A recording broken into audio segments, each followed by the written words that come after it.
मैं वहाँ गया, जैसे भगवान राम ने शबरी के जूते भी खाए, तो मैं भी वहाँ गया उनके घर में, मैंने अन्न ग्रहण किया। तो ये जो वर्ण व्यवस्था रही है पुरातन काल से, वो क्या रही है, उसका पालन हमारे दर्शक कैसे करें? बोलो भाई, आप लोग प्रश्न करो, महाराज जी जा रहे हैं फिर। शास्त्री जी जरा एक मिनट, जरा उनको कर लेंगे आराम से।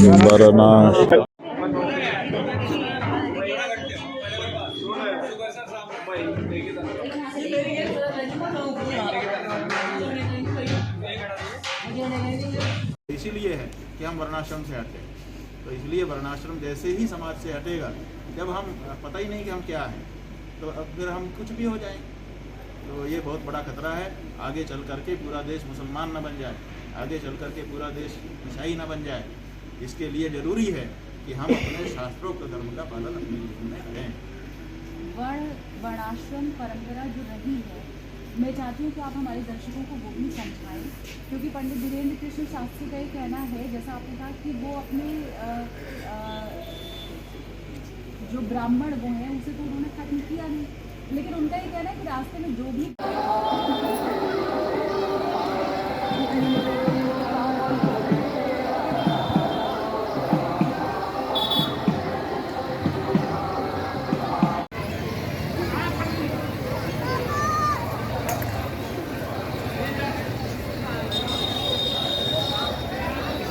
सब होता रहेगा। धार्मिक कारण से ये सब हो, वो तो हम ठीक मानते हैं कि जो धार्मिक लोग हैं, अगर उनके मन में कोई पीड़ा है कि हमारे स्थान को कब्जा कर लिया गया, बलपूर्वक कब्जा कर लिया गया, ये ठीक नहीं हुआ, अपनी पीड़ा को दूर करने के लिए अगर वो इस तरह से सामने आते हैं तो वो तो हम अच्छा समझते हैं।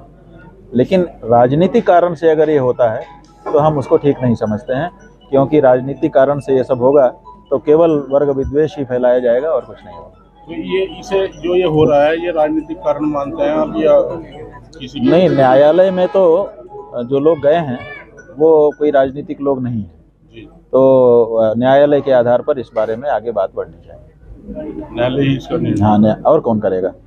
या तो दोनों समाज के लोग बैठ जाएं, वो तो तैयार नहीं है, इसलिए न्यायालय ही एकमात्र रास्ता है।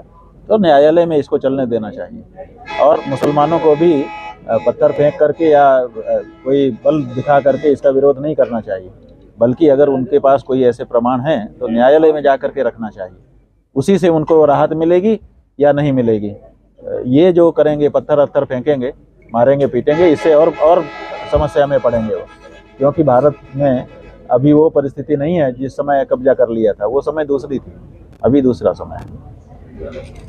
इसलिए उनको चाहिए, सबसे अच्छा तो ये हो कि मुसलमान जो है वो बैठ जाएं कि भैया बताओ क्या सूची है, और सब प्रमाण रखो, हम भी प्रमाण रखते हैं। और एक हिंदुओं और मुसलमानों का, विद्वानों का एक वो बोर्ड बना दिया जाए प्राइवेट, और वो इस पे विचार करके निर्णय कर ले और आपस में मान लें, तो ना तो कोर्ट की जरूरत पड़ जाए और ना तो राजनीतिज्ञों की जरूरत पड़ जाए। धार्मिक लोग मिलकर के इसमें निर्णय जो न्याय संगत है वो कर लें। जब हम उनको मौका देंगे तो वो अपना लाभ लें। जी भैया।